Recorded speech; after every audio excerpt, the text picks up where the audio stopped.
عجیب روایت نظر سے گزرتی ہے کتب احادیث میں، جو بخاری مسلم کی شرطوں پر بھی اترتی ہے، صحیح ابن حبان میں موجود ہے۔ ایک صحابی ہیں حضرت ابو دحداح رضی اللہ تعالیٰ عنہ۔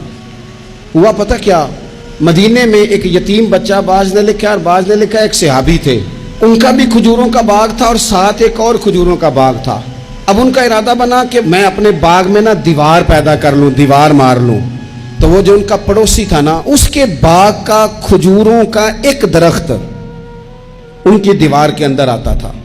اس کی خواہش یہ ہوئی کہ یہ بھی کبھی مجھے مل جائے تو میری دیوار ذرا سیدھی ہو جائے گی۔ اس شخص سے کہا یار یہ میرے ہاتھ بیچ دے، کہنے لگا میں نے نہیں بیچنی، ایک درخت میں نے نہیں۔ بال بندے اڑ جاتے ہیں نا جی۔ وہ صحابی یا وہ یتیم بچہ حضور کی بارگاہ میں حاضر ہوئے، کہا یا رسول اللہ صلی اللہ علیہ وسلم میری دیوار ٹیڑھی ہو جائے گی اور پھر میں پیسوں سے خریدنا چاہتا ہوں، آپ میری سفارش کر دیں کہ یہ ایک درخت مجھے دے دیں تاکہ میں اپنی دیوار سیدھی کر لوں۔ اللہ کے محبوب صلی اللہ علیہ وسلم نے خود بلا کے اس شخص سے کہا کہ میاں یہ تم اس طرح کرو، یہ شخص کوئی قبضہ نہیں کرنا چاہ رہا، کوئی جبر نہیں کرنا چاہ رہا، اور ہم بھی جو تمہیں پوچھ رہے ہیں وہ بھی اس دائرے میں پوچھ رہے ہیں کہ اگر تم راضی ہو تو ہم یہ کام کریں گے۔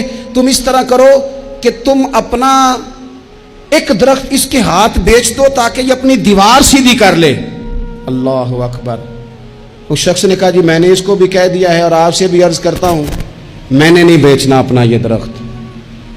حضور نے بھی فرمایا، اب اسلام سختی کرتا نہیں۔ حضرت ابو دحداح نے جب یہ دیکھا نا کہ یہ حضور کو انکار کر رہا ہے اور حضور کی چاہت ہے ایک درخت کی، ابن حبان میں موجود ہے، دیگر کتب احادیث میں موجود ہے، حضرت ابو دحداح رضی اللہ تعالیٰ عنہ نے اس شخص کا بازو تھاما، سائیڈ پہ لے گئے، کہنے لگے اس کے ہاتھ نہیں بیچتا تو میرے ہاتھ بیچ دے، تمہیں پتہ ہے میرے پاس ایک باغ ہے پورا؟ کہا پتہ ہے۔ کہا تمہیں یہ بھی پتہ ہے میرے باغ میں 600 درخت ہے؟ تمہیں یہ بھی خبر ہے کہ اس باغ میں نے گھر بنایا ہوا ہے؟ تمہیں یہ بھی پتہ ہے کہ میں نے اس میں بہترین کنویں سجائے ہیں؟ سارے شہر میں میرے باغ کی شہرت ہے۔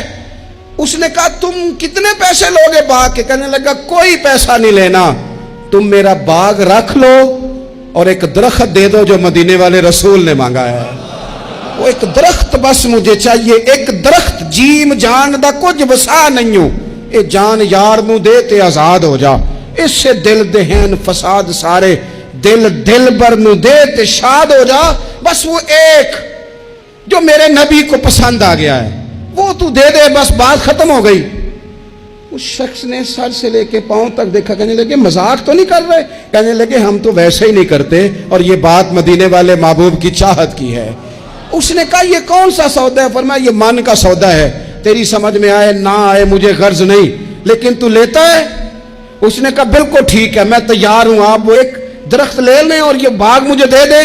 حضرت ابو دحداح آئے، کہنے لگے سونیا آپ کی چاہت تھی نا، ہم نے نہ کبھی قطرے پہ غور کیا اور نہ دریا دیکھا، بس جہاں تیری جھلک دیکھی وہیں ڈوب گئے، اور سانو قید سجن دا گہنا ہے، او جنج رکھے اساں اونج رہنا ہے۔